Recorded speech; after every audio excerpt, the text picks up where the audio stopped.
Hi friends, ఈరోజు మరో ప్రధానమైనటువంటి టాపిక్తో మీ ముందుకు వచ్చాను. మనకి తెలుగు సాహిత్యంలో పంచమహాకావ్యాలు అనేటువంటివి చాలా ప్రధానమైనటువంటివి. పంచ అంటే 5 కదా, 5 మహాకావ్యాలు సంస్కృతంలో ఉన్నాయి, తెలుగులో ఉన్నాయి, నేటి ఆధునిక కావ్యాలు కూడా ఉన్నాయి అన్నమాట.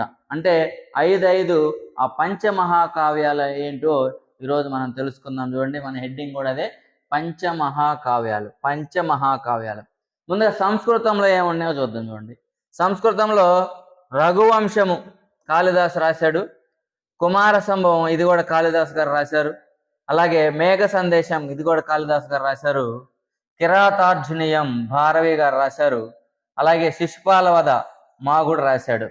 ఇవి 5 కూడా మనకి సంస్కృతంలో ఉన్నటువంటి మహాకావ్యాలు. అలాగే తెలుగులో ఉన్నటువంటి పంచమహాకావ్యాలు కాబట్టి ఇదిగోండి తెలుగు ప్రబంధాలు. కావ్యం అంటే ప్రబంధం. ఇప్పుడు శృంగార నైషధం శ్రీనాథుడు, ఆముక్తమాల్యద శ్రీకృష్ణదేవరాయలు గారు, అలాగే మనుచరిత్ర పెద్దన గారు, పాండురంగ మహత్యము తెనాలి రామకృష్ణుడు, అలాగే వసుచరిత్ర రామరాజభూషణుడు. ఇవన్నీ కూడా తెలుగు పంచమహాకావ్యాలు.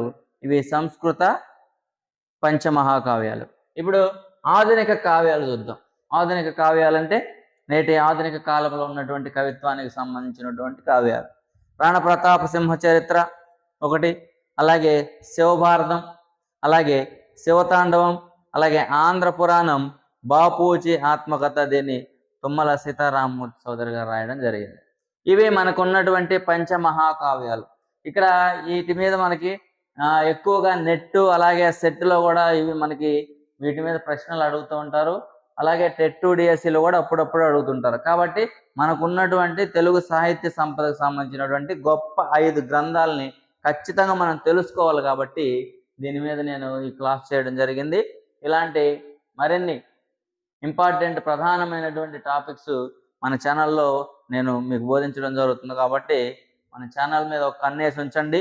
అలాగే మీకు తెలిసినటువంటి మీ మిత్రులకు కూడా వీటి గురించి షేర్ చేయండి.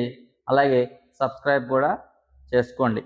ఇలాగే మరిన్ని వీడియోలు నేను మీకోసం చేయాలంటే మీ నుండి కూడా నాకు కొన్ని లైక్స్, అలాగే కొన్ని షేర్స్, అలాగే సబ్స్క్రైబ్స్ కూడా వస్తే నేను మీరు ఇచ్చేటువంటి ఒక గొప్ప సపోర్ట్గా భావించి ఇంకా మంచి వీడియోలు చేయడానికి నేను ముందుకు ఉంటాను.